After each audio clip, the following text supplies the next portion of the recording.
Hey guys, Agent of Doubt here. Time for another ramble. You're getting more than you have been getting from me this week, and that's a good thing. I think I'm getting back on track. So today I want to talk about the difficulties in covering the Skeptic Feminist murder trial. Not in a video that I want to add to my official playlist of updates, but just talk about some of the recent developments in the scheduling of it that have affected me. Now, it was yesterday I got a comment from Steve Nihilus, he's been a commenter on my channel for a very, very long time. He's a long-time watcher, long-time commenter. I appreciate him. And he said, looking forward to the Skeptic Femme case in June. So, of course, anytime somebody mentions it in a comment, I'm like, I wonder what the docket looks like now, because that's how often it has changed. You know, every time I check it after a couple of weeks, you know, something I wasn't expecting happens. And yesterday, the entire trial, jury trial, was deleted from June, right? And the hearing that's supposed to be in May was still there. And there was one hearing in June on June 20th, which was to be the first day of the trial, which now is just a hearing, right? So I can still go to the May 23rd pre-trial readiness conference, right?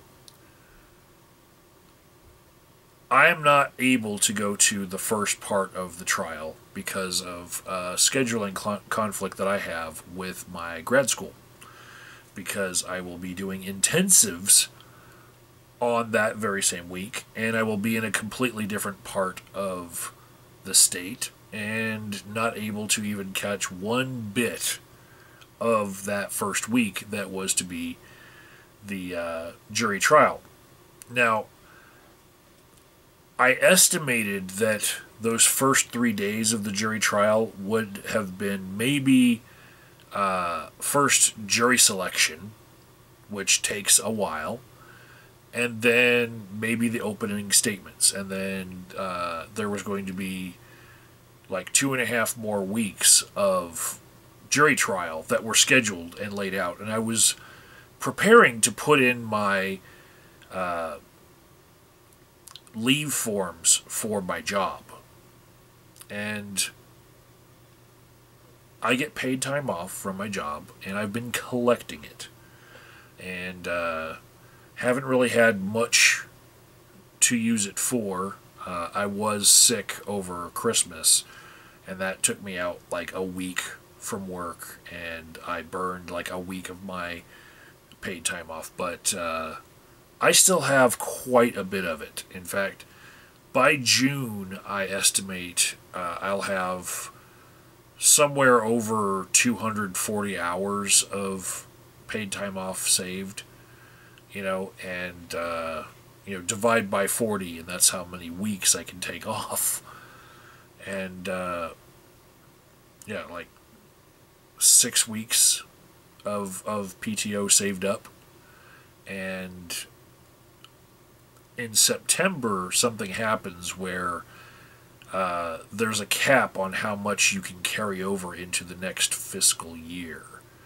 And so if I don't use it, I lose it, right?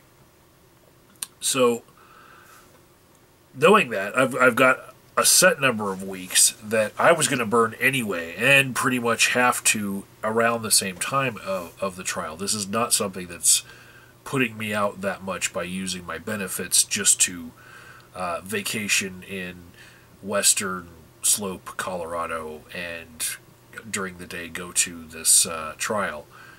Not pretty much out of my way anyways, and you know, it's very picturesque over there.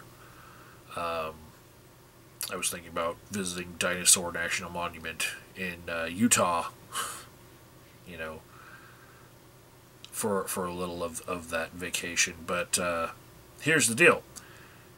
I have to schedule my stuff out like 2 months in advance in order to get coverage for my job. You know, in a comfortable way that gives them time to react to my absence, right? And it's really easy for me to take like 1 or 2 weeks off.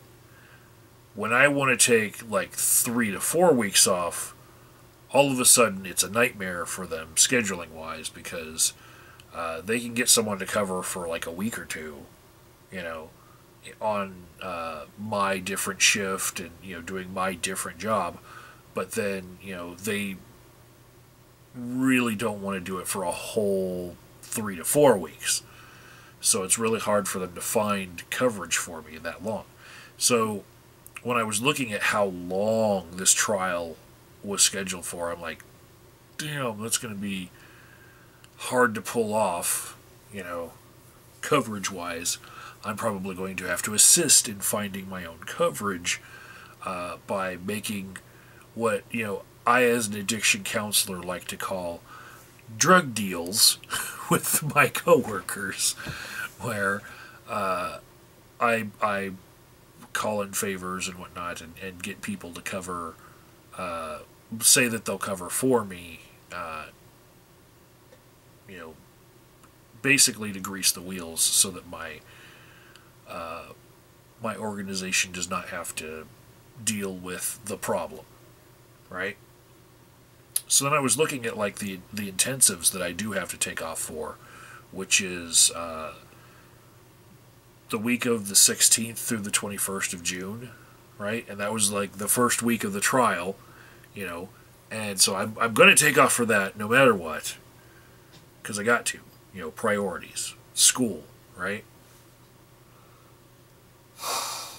But then, you know, the next 3 weeks it's going to be like really hard for me to do.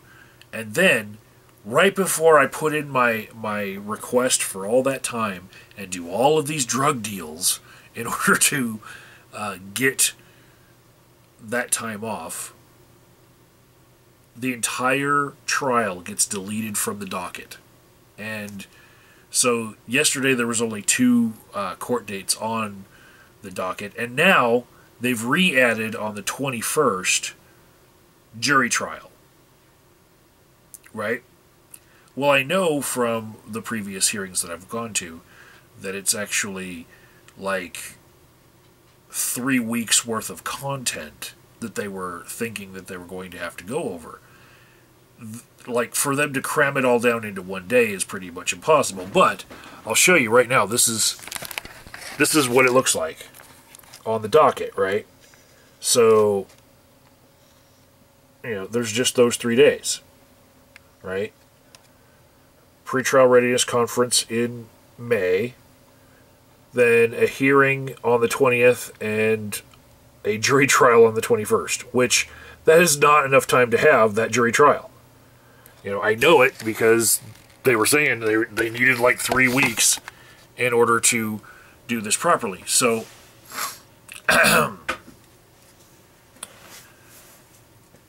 what is going on? I don't know.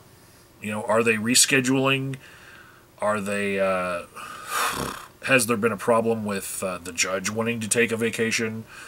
Are they changing the judge? Or, you know, what is happening? Behind the scenes, did they bring up something where they said, it's going to take us a little bit longer. We have to push the whole trial back. I don't know.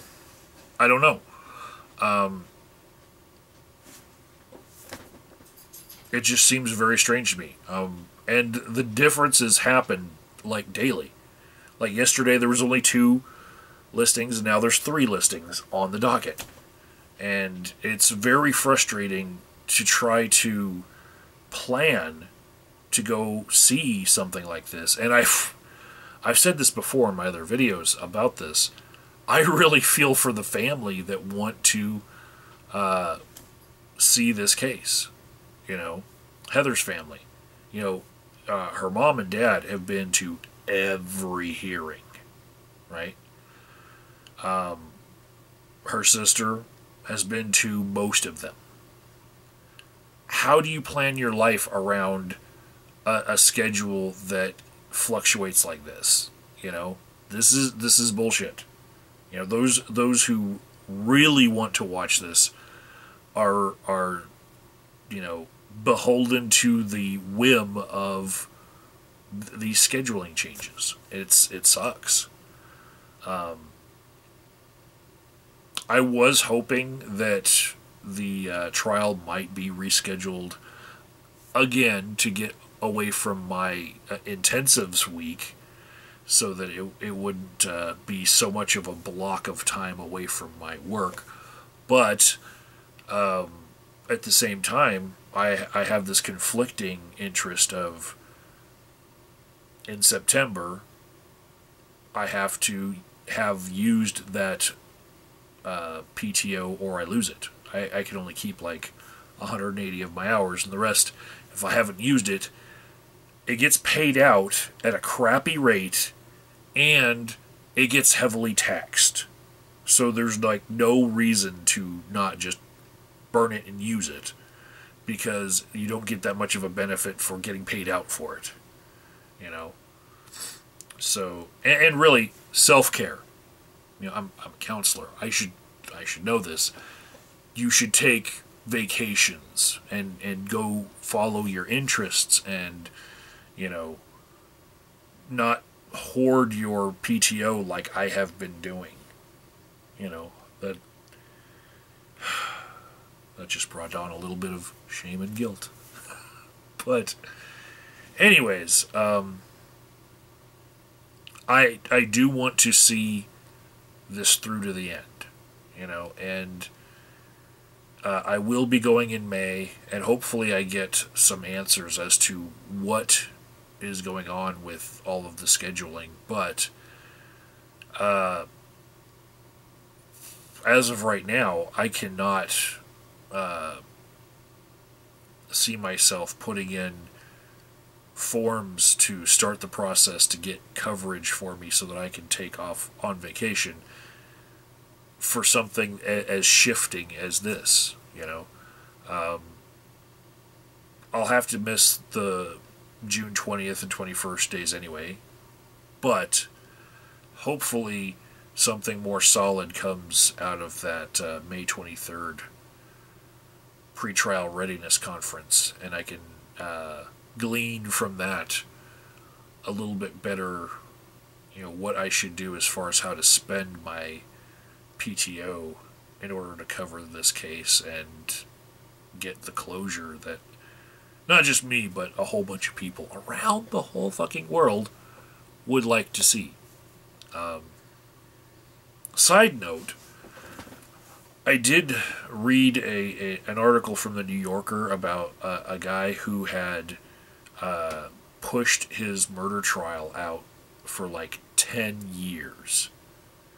And so basically he had served half of the minimum sentence. And I forget the guy's name, but it was an article in the New Yorker. And I was just looking for what was the longest murder trial that has ever happened, because we are going to be at least 2 years into it as far as the amount of time that Alexander's already served while awaiting his trial. You know, not due to the prosecution so much, but just like his setting up his own defense, his public defender having changed a time, and yeah, who knows how many different people will have touched this case by the time it actually happens.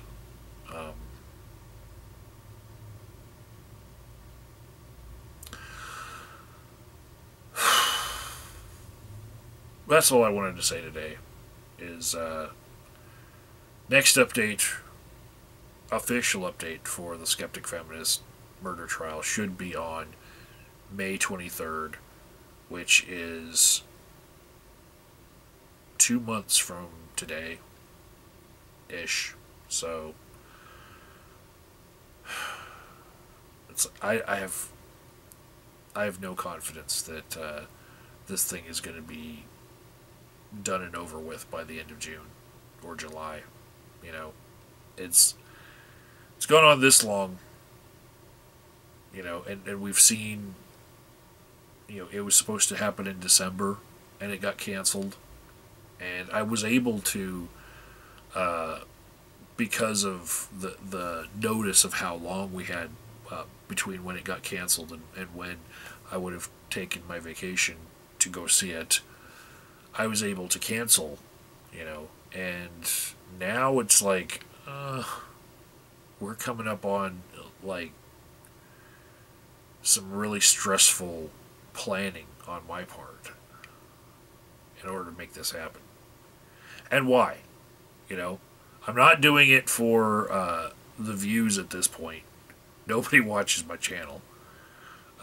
But some people will get the information that have been following this with as much fervor as I have, even if they haven't gone to the actual hearings. But really, it's you know, I've come this far, and my curiosity just needs to be satisfied. And yeah.